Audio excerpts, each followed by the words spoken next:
بسم الله الرحمن الرحيم إن الحمد لله نحمده ونستعينه ونستغفره ونعوذ بالله من شرور أنفسنا ومن سيئات أعمالنا من يهده الله فلا مضل له ومن يضلل فلا هادي له وأشهد أن لا إله إلا الله وحده لا شريك له وأشهد أن محمدا عبده ورسوله صلى الله عليه وسلم.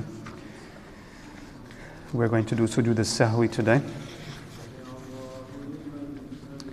And I have 5 pages of notes.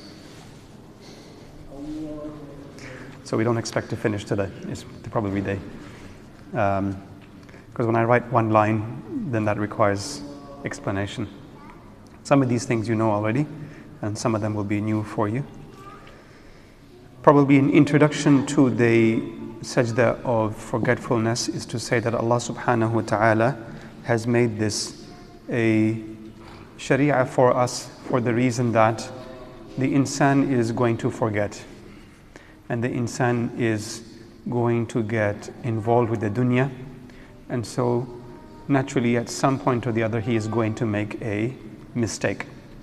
So Allah subhanahu wa ta'ala made a law for how to fix the prayer. The prayer is prayed 5 times a day, and at some point or the other, regardless of how hard you try, you're going to make a mistake. Either you will start thinking about something and make a mistake because you lost where you are, or you will think so hard about the recitation or the tasbih that you will forget how many rak'at you have done. You will forget whether you did the jalsa or not, because you got so focused in what you were doing at that time. So it is natural to make a mistake. And there are something like, if I remember correctly, 13 ahadith that are narrated from the Prophet ﷺ, where he has either done the sajdatul sahwi himself or has discussed where it should be done. And the Prophet ﷺ, where he did it, he did not do it because he was thinking about the dunya. It was because Allah subhanahu wa ta'ala desired that he would get so involved with the prayer that he would make a mistake so that we would learn what to do when we make a mistake. That's point number 1. Point number 2 is, after the prayer, the Prophet ﷺ always used to do astaghfirullah, astaghfirullah, astaghfirullah 3 times. And in a riwayah that is mentioned in Imam Muslim, he would say Allahu Akbar, and then astaghfirullah, astaghfirullah, astaghfirullah. So both those things are narrated from the Prophet ﷺ, that he would do that immediately after the prayer. That's the first dhikr that he would do. And the purpose of istighfar is that a person is seeking repentance for their own deficiencies and shortcomings. So it is an acknowledgement and an awareness that our prayer is not the way it should be, and that's why we do istighfar afterwards. If the Prophet ﷺ, who is the best of creation, is doing istighfar, then who are we not to do the istighfar? We should be doing it. The third thing is that Allah subhanahu wa ta'ala gave us sunan and nawafil. And the purpose of sunan and nawafil is to overcome the deficiency of the fard prayer. So if someone's fard prayer is not at the quality it should be, then Allah will look at the sunnah and the nawafil to boost the rewards that you would have got from the fard prayer. And the most beloved thing to Allah subhanahu wa ta'ala is what He has made compulsory on us. So sometimes some people think, the fard prayer doesn't have much reward and the tahajjud prayer has more reward. But in actual fact, whatever Allah has made fard on us has the most reward. Even though we might have to do it, out of karaha, compulsorily. And out of the nawafil prayer, the tahajjud has the greatest reward. But the fard prayer still overcomes the tahajjud. So sujood al-sahw is different according to each madhab. So far, all the fiqh I have taught you, I have taught it combined. So I've tried to do one aspect and then told you what are the rulings of all the 4 madhahib. It's not possible with this topic. So what we're going to do, just so that you don't get very confused, I'm going to give an overview and then we will do one madhab by one madhab. Okay? And so before we go into the overview, what is the ruling of sujood sahwi for each madhab and how is it performed? The Hanafis say that if a mistake happens of the kinds that I will describe, then the sujood is wajib. And the way it is done is that a person does tashahhud al-akhir, the last sitting, only the tashahhud. He doesn't read Ibrahimiyya, and he does one taslima to the right, assalamu alaikum, and then he does two sujood,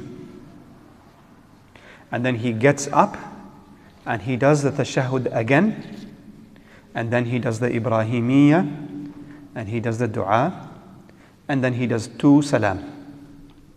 He already did one salam to the right before he did sujood, but he repeats the salam after he has done the sujood and the tashahhud and the Ibrahimiyya. And this is the Hanafi madhab. If the person has done an action in the prayer that requires sujood sahw, and he said, okay, I'll make up a sujood sahw, but he gets to the end of the prayer and he forgets. Okay? So he does two taslima. Or he doesn't do the sujood sahw, and he does something that would be against the prayer, like talking, like he broke his wudu, or he got up and he walked away. If any of those things happen, he does not have to do the sujood sahw. So it's very simple.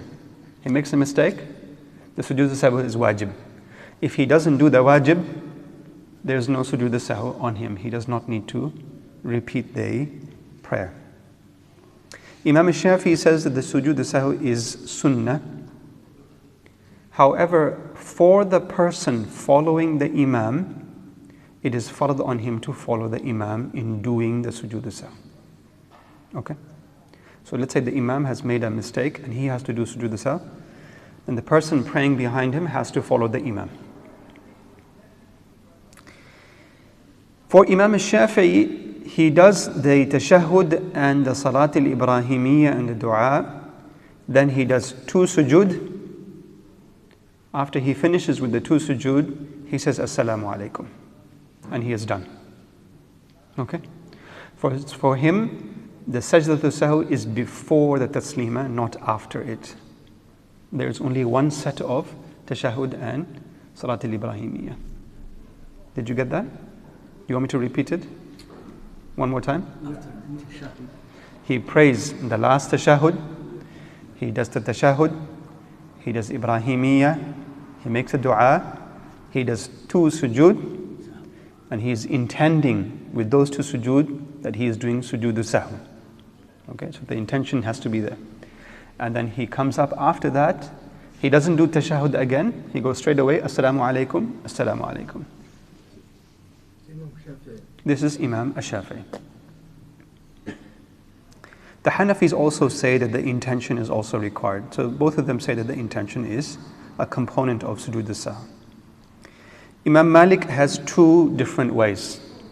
And it's important to understand both of them because certain mistakes will require one kind of sujood sahw and other mistakes will require the other kind. So his rulings are more complicated. If you do an omission in the prayer, so if you miss doing something, then the method is that the person recites the tashahhud and the Ibrahimiyya, he does two sujood, he comes up, he repeats the tashahhud and he does two taslima. Okay? So in Arabic you can write down, naqs means two sujood before taslim. Simple form. That's the way to remember it. If you are deficient in the prayer, you do the two sujood before the taslima. If you do ziyada, if you do an addition of an action, then he does the salam. So he did tashahhud Ibrahimiyya, he does salam. He then does two prostrations. He repeats the tashahhud and then he does two salam again. Okay? So ziyada leads to prostrations after taslima. Got it? This is Imam Malik. He also said it is forbidden to swap these. So if you did a ziyada, you cannot do the sujood before taslim. And you cannot do, if you did a naqs, you cannot do the sujood after the taslima. So you have to know the rulings. If you don't know whether you added or not, for somebody else. You have doubt. We will come to that. Yeah. Imam Ahmad bin Hanbal has 3 kinds of sujood al-sahwi. They can either be fard, sunnah or mubah. They are done in 2 different ways. The first type is the kind that Imam al-Shafi'i does. So 2 sujood just before the taslima, that's it. That's the first method. And the second is after the taslima, and he does like Imam Malik. Okay? So the Hanbalis say that you can choose between the 2, unlike Imam Malik, where you cannot choose. He has preferences, but you still can do either method. Okay. Now, the way we will do this is I'm going to just list out the reasons why each madhab has a sujood al-sahwi. I'm not going to explain it, I'm just going to list it. This is just for your notes. Okay? Then we will come back to each madhab and we'll explain what each of these notes mean. So sometimes I'll say something and it makes no sense to you, but you're just making notes, that's all you're doing. So we'll start with the Hanafis. Number 1 is if he omitted or added a rak'ah. If he omitted or added a rak'ah. Number 2, he forgot to do the last sitting and he stood up. Number 3, he forgot to do the first sitting and he stood up. Number 4 is he reverses the order. Okay? Either he reversed 2 pillars or he reversed a pillar and a wajib. Number 5 is he neglected any, slow down. Which number are you up to? Number 4. He reversed the order of the pillars. As I said, I won't explain anything. Just make the headings, okay? And we will come back and add details. So you'll map it out. Number 5 is he neglected any wajib. How many wajibs do the Hanafis have? I spent my weekend making notes for you guys and I uploaded it onto YouTube, so I hope you read it or made notes of it because I spent hours on it. 14 wajibat for the Hanafis. If you go onto the video that is makruh things in prayer, I made notes in the comment section, so you can go there and copy those notes. So there are 14 wajibat. If he left any of them, he neglected any of them, sujood al-sahwi is required. Okay, that's the Hanafis. Malikis are next. They have 3 things. Number 1, he left out a sunnah mu'akkada.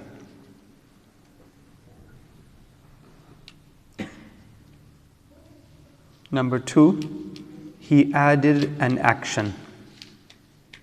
And there's a long list of things that will come under that, but we will come and discuss it. Number 3, he did both. He missed and he added. Very simple. Okay.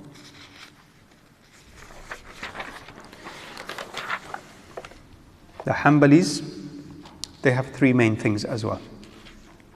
Number 1, he added an item. Number 3, he omitted an item. This must be unintentional. Make a note here and say, for the Hanbalis, if he intentionally omitted a rukn or a wajib, the prayer is invalid. Just make a note under that. Number 3, if he has doubt. What 3 things did I say? Addition, omission, and doubt. Imam al-Shafi'i has 6 things. Okay? Number 1, the omission of a main sunnah. And we mentioned this previously, so you should remember this already. Okay? Number 2 is doubt. Number 3 is performing a makruh action unintentionally. Performing a makruh action unintentionally. Okay?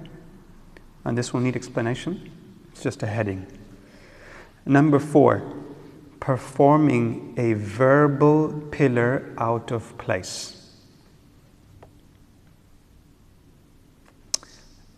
Number 5, suspicion that he omitted a part. It's not that he's wondering, but he is suspicious that he has omitted a part. Then he will do a sujood sahw. The last one is technical, you don't have to write it down, is that he prays behind someone who has a flaw in the prayer. Okay? So the imam has done a mistake, he should do a sujood sahw, and the imam doesn't do a sujood sahw, then the Shafi'i follower does a sujood sahw. Okay? But we'll come and explain each one of these. Which madhab shall I start with? How many Hanafis here? Raise your hands. Hanafis are very few in number. Okay, and then how many Shafi'is are here? 1 Shafi, 2, you're Shafi? Okay, 3. Yes, no, I'm just asking how many of you are Shafi. You said you are Shafi. Okay, so Shafis can go first. You win. There's more of you than everyone else. Okay, you guys can tell me what are the main sunnahs. This is just revision for you. Since Shafis go first, then they can get the stick first. The main sunnahs, yes. The first sitting. Good.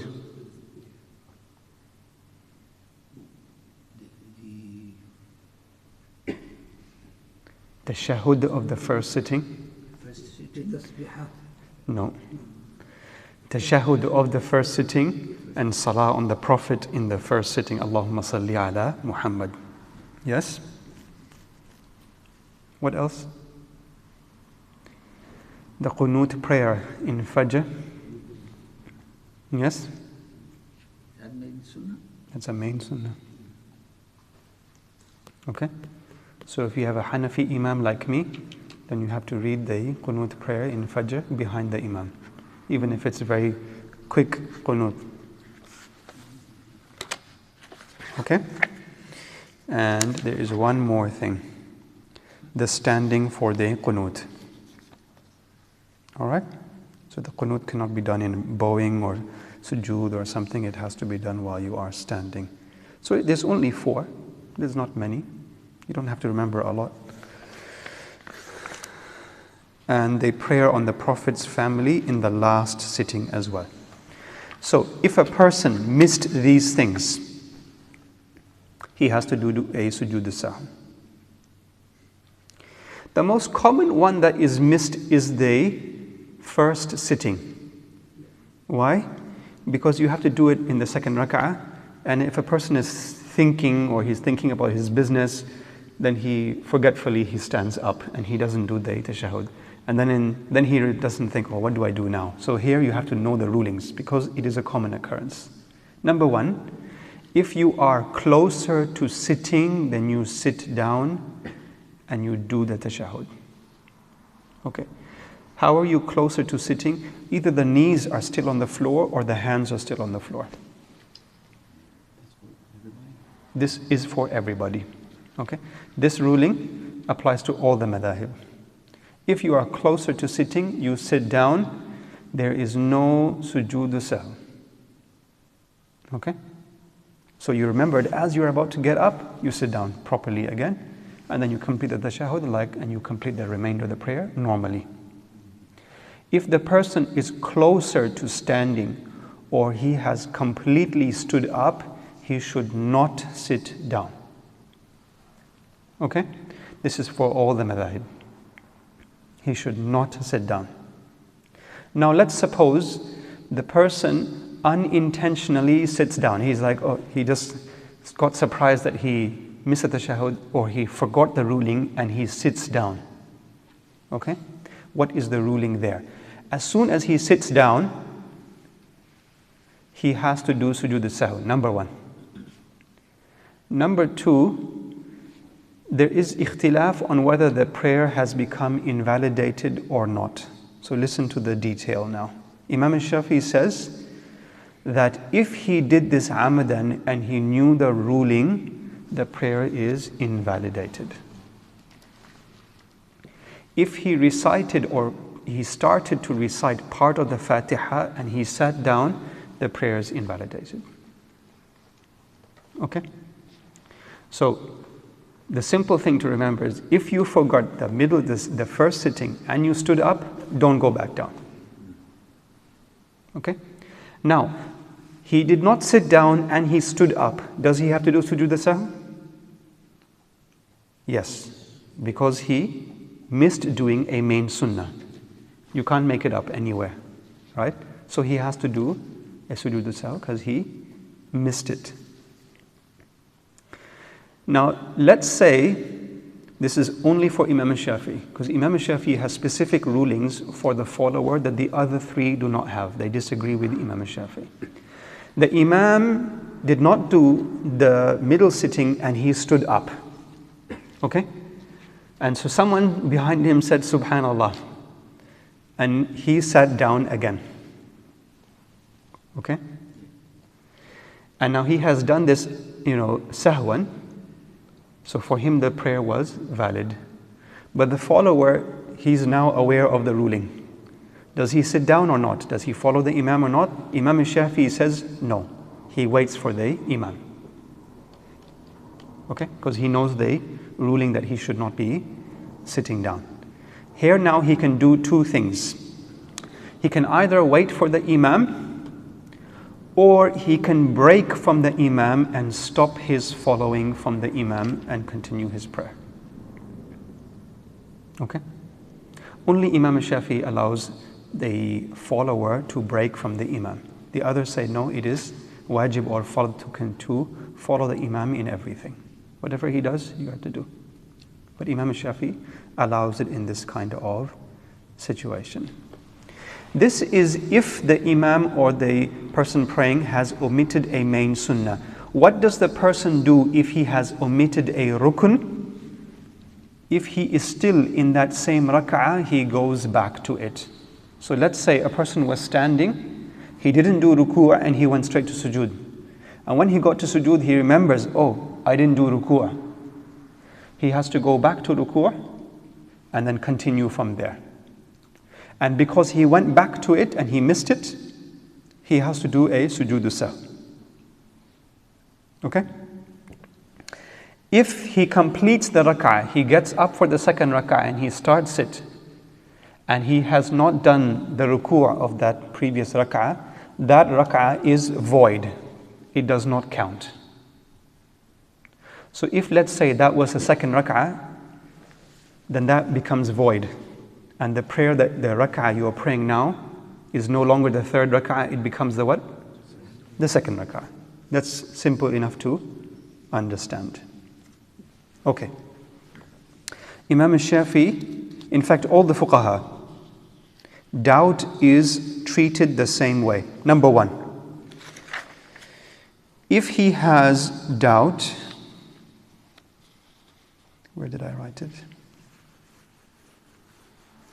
If he has doubt, then he goes on what he is more certain about. So, can I have a question on the first one? Okay, yeah, sure. I'll allow you a question. Yes. All these things is when I remember it. If Yes. I don't remember, I missed anyone. Yes. And continue praying. Continued praying. Yes. And no one Corrected said, you. yeah, Yes. how is it? Now, let's say that you completed the whole prayer, right? And you prayed 3 rak'ah. Right? You prayed 4 rak'ah, dhuhr prayer, and in the first rak'ah you didn't do a rukun. That rak'ah is void. Therefore, you did not pray dhuhr because you only prayed 3 rak'ah. Does that make sense? So I consider that. So let's say now, after the prayer, someone says, Sheikh, you did not do a ruku'. Imam al-Shafi'i allows up to 6 words to be said. Says, Sheikh, you did not do ruku'. Okay? And then you said, are you sure? And the others said, yes. So what happens now? The Imam will get up, even though he has done taslima, and he will do 1 rak'ah. Then they will do sujood al-sahw before the taslima, and they will do assalamu alaikum, assalamu alaikum. Okay? If the person has taken a short steps, or it's a short time, la ba's, he can add the rak'ah, and he can do it. If he has gone out of the masjid, or he has talked a lot, they have to do the whole prayer again. Okay? If there is no such things, for example, I was alone. And nobody told you. And you are not aware. I'm not aware. Khalas, then what can you do? You are not aware. You will find out on the day of judgment. I mean, there's no other thing you can do. Remember it later on. If you remember. And you are definite. After an hour or Then you repeat the prayer. You repeat the prayer. You are sure that you didn't do it. You are definite. You are sure. Then you repeat the prayer. Doubt after the prayer doesn't count. our doubt should be within that prayer. Doubt, if you have, it should be in the prayer.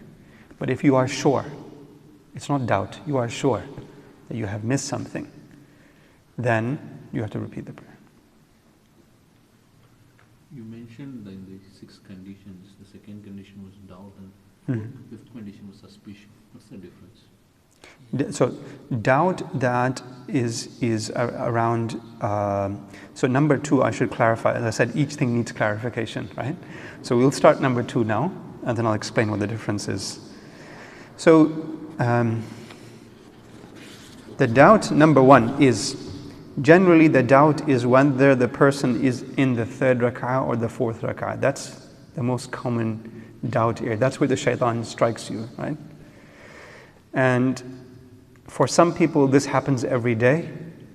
And for other people, this is something that never happens. It might happen once in 10 years, right? Those two are treated differently. But in general, Imam Shafi'i treats them the same way. The Hanafis treat them differently. The Shafi'is treat them both the same way. Which is number 1. The person should consider and go back and think, what actions did I do? Am I in the 3rd or am I in the 4th? Let's say now he says, I think I'm in the 4th. Then he goes with that. And he does sujood as-sahw. Okay?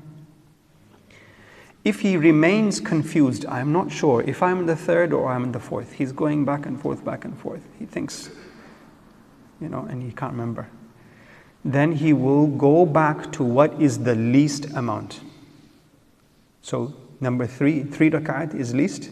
So he will start from there and consider that what he is doing right now is the 3rd rak'ah. Okay?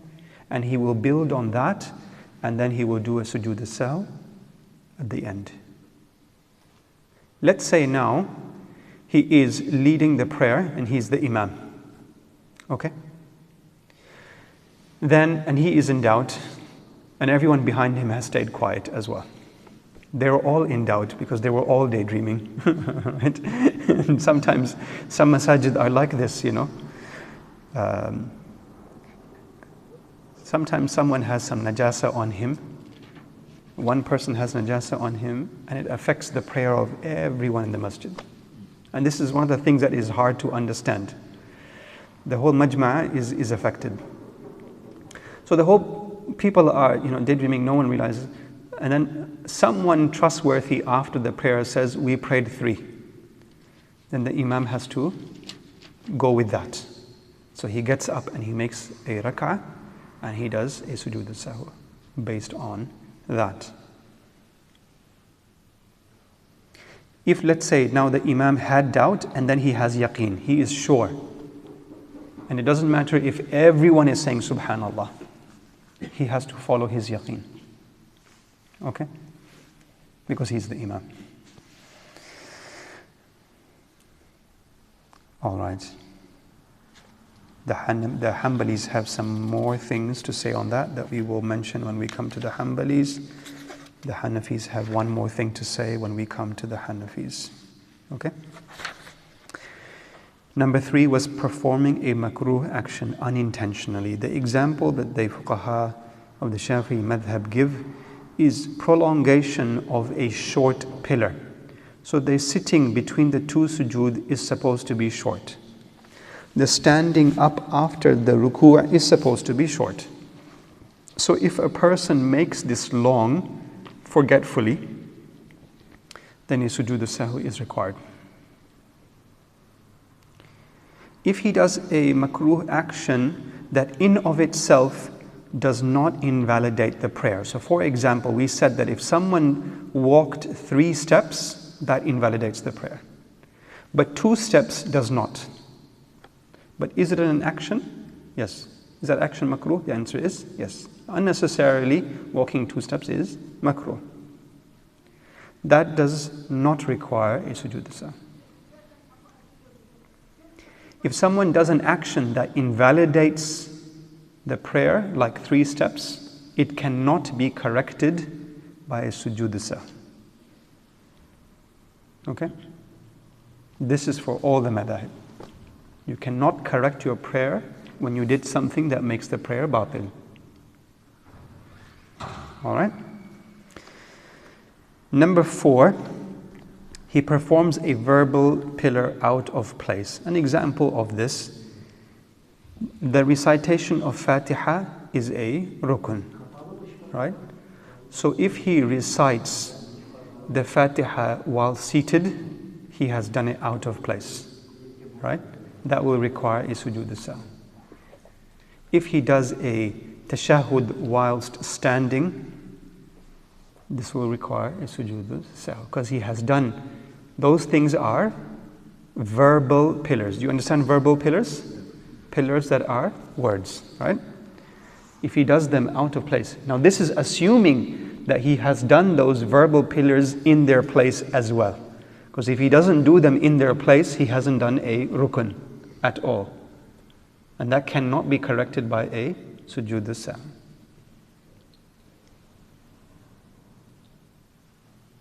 Number 5 is that he has a suspicion that he omitted a part. Now this is different because the doubt is how many rak'at did you pray, right? Whereas 5 is that he has doubt that he missed a part. He might have, he might not have. He has doubt. He's not sure. So it's not like, for example, someone is sure he missed a ruku', he has to go back to it. And now someone has doubt, did I do that ruku' or not? What do I do? Then he does a sujood sahwi. If it becomes apparent afterwards that he did not do the ruku' and he becomes sure of it, he has to make up that rak'ah. However, as I said, if he went out of the masjid or he talked a lot or he broke his wudu, he has to repeat the whole prayer again. Okay? Everything you understand so far? Any questions? It's after the time of the prayer passed. He still has to make that up. Okay? So even the Hanafis are like this, right? Now the Hanafis, I said, like if they miss a wajib, then they have to do sujood sahwi. But if the time passed, they don't have to do it. But if you missed a rukun, the prayer was not valid by in itself. So even when the time has passed, your dhuhr was not done. So you still have to pray it even though Asr has entered.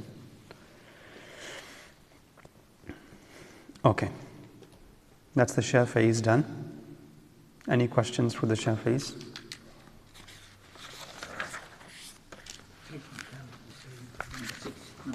Number 6 was praying behind someone who has a flaw.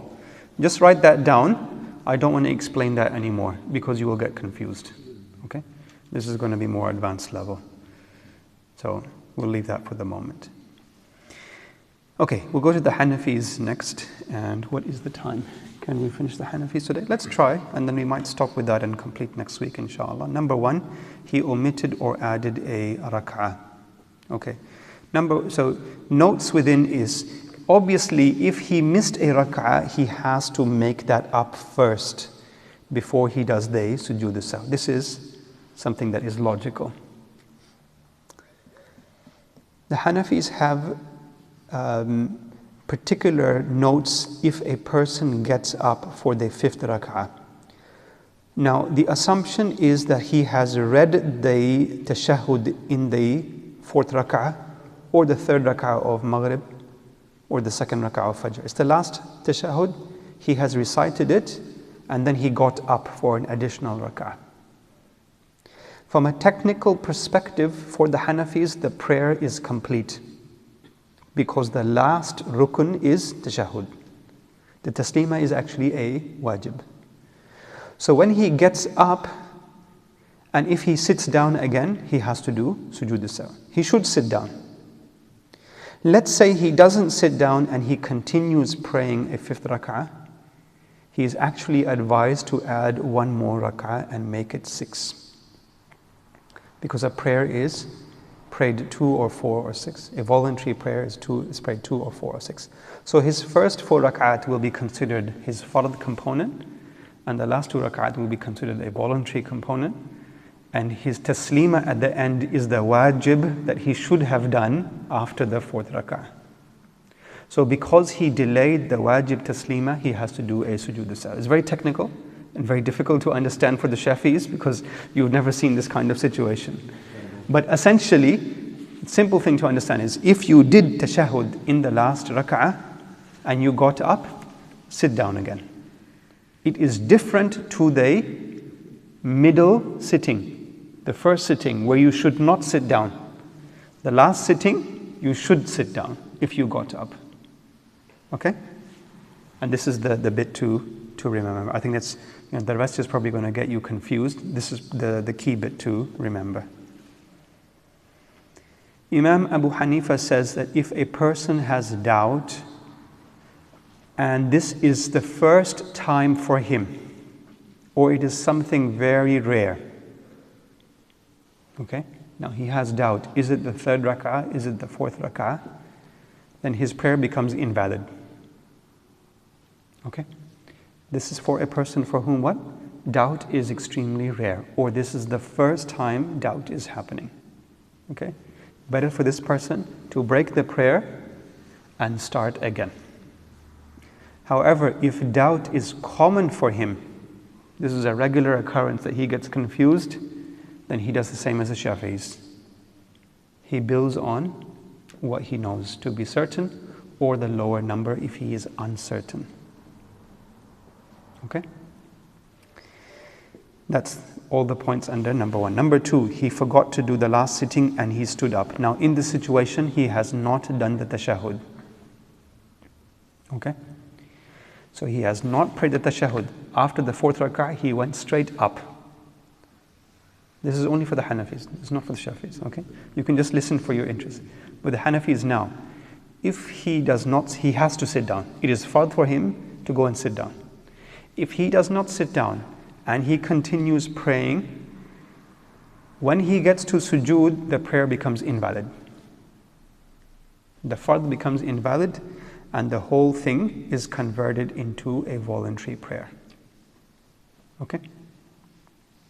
And because now the whole thing became a voluntary prayer, sujood as-sahw is not required.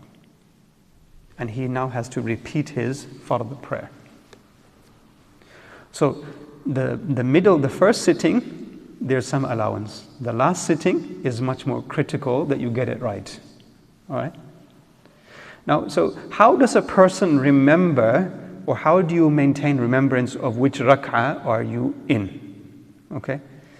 And what I do personally, and hopefully I don't make a mistake in Isha because I've told you this, but what I do is before the prayer, I decide what am I reciting. So I know in the first rak'ah, this is what I'm reciting. Like say, for example, I know I'm going to say Wad-duha in the first rak'ah. In the second rak'ah, what am I going to do? Alam nashrah. Right? Why do I always combine these? Because Ubay bin Ka'ab said that this is one surah. So I always connect them together. I don't separate them. That's just anyway, some technical knowledge. So now, when I said Alam nashrah, I know I am in the second rak'ah. Because I know I'm in the second rak'ah, I'm going to do jalsa. When I get up from the jalsa, I bring it vividly to my mind, this is the 3rd rak'ah. Okay? So that when I go into sujood and I get up for the 4th rak'ah, I know I have not done a jalsa, and I know I'm doing the 4th rak'ah. So every time I stand up, I tell my mind, this is this rak'ah. As if I'm intending which rak'ah to pray with each thing.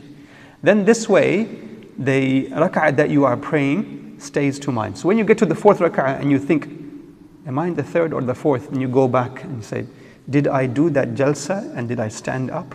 Did I do a jalsa before I just stood up right now? If I didn't do a jalsa, then I must be in the fourth rak'ah. Does that make sense? That's kind of how I do it. And the second thing that I do is whatever thinking I do about the dunya needs to be done before the prayer or after the prayer, not in the prayer. Okay? In the prayer, the azama of Allah subhanahu wa ta'ala should be enough that I don't think about the dunya. Does that make sense? So increasing your knowledge about Allah subhanahu wa ta'ala will take away the chance that you are forgetting or doubting within the prayer. Mistakes will still happen, doubt can still happen, but these two things, if you can try and use it, will help you inshallah. Okay. If he forgot the first sitting, right? That was number 3. He forgot to do the first sitting.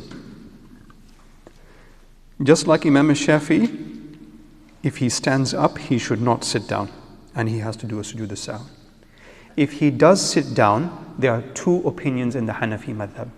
One is that if he sat down, the prayer is invalid, and the mu'tabad, alhamdulillah, is the prayer is valid. The mu'tamad is the primary or the stronger opinion in the madhab, is if he sat down, the prayer is still valid, but he has to do a sujood as-sahw. What happens if the follower stands up? So the imam didn't forget. So the imam is doing the jalsa, and the ma'moom was daydreaming, and he heard Allahu Akbar, and he got up, and he stood up for the third rak'ah. But his imam is sitting down. What do you think he should do? Sit down. He should sit down again. Now, does the follower do a sujood as-sahw? They follow the Nobody says that he has to do a sujood as-sahw, okay? Because he is going back to follow the imam. The imam is not doing a sujood as-sahw because imam did not make a mistake, and therefore the follower also does not do a sujood as-sahw. Now, I read something quite interesting, which is that the Hanbalis say that the imam carries the wrongdoing. I'm like, that's quite scary. If I'm the imam and people are making mistakes behind me, that I'm carrying their mistake. I think what they technically mean is that the prayer is based on the imam. So as long as the imam's prayer is valid, then the follower's prayer is also valid. So if a ma'moom makes 10 mistakes in each rak'ah, but he keeps going back and following the imam, the prayer will still be valid. Doesn't matter how many mistakes he does. However, if the ma'moom does not do a rukun, he missed doing a bowing or a sujood or a standing, for example, right? Then that rak'ah is gone. So he has to make it up at the end. Okay? Just like if he came late to the prayer and he didn't catch a ruku' in that rak'ah, then he has to make it up at the end. Okay. Number 4 was he reverses the order of the pillars or a pillar and a wajib. So if he reversed 2 pillars, so for example, he did the sujood before the ruku', right? Then that has to be corrected within the rak'ah. If he doesn't correct it within the rak'ah, then that rak'ah by itself is void. It is gone. And he has to make it up. If he reverses a pillar and a wajib, then he corrects it within the rak'ah. But if he does not do so, the rak'ah is still valid and it counts. Okay? So for example, he go back from somebody, he sujood before ruku'. yes, he goes back. And he has to stand up. Yes, that's correct. He does it that way. Okay, we have finished the Hanafis. We might stop there, but I'll finish with one note that I have at the end here. The Hanafis say that if someone deliberately omits a wajib, okay, so everything I said was he did it unintentionally.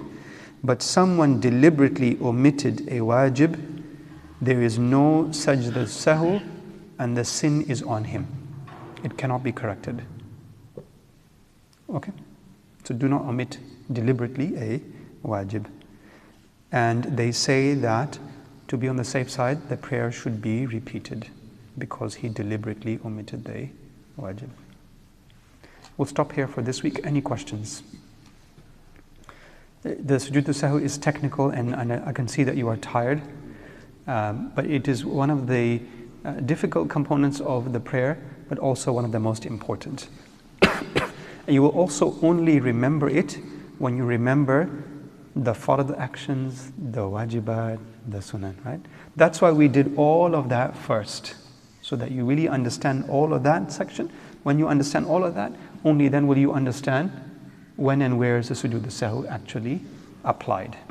So the sunnah, Sorry, he raised his hand, so he goes first. Yes. Witr, sometimes when you're tired, Yes. with 3 rakah, Yes.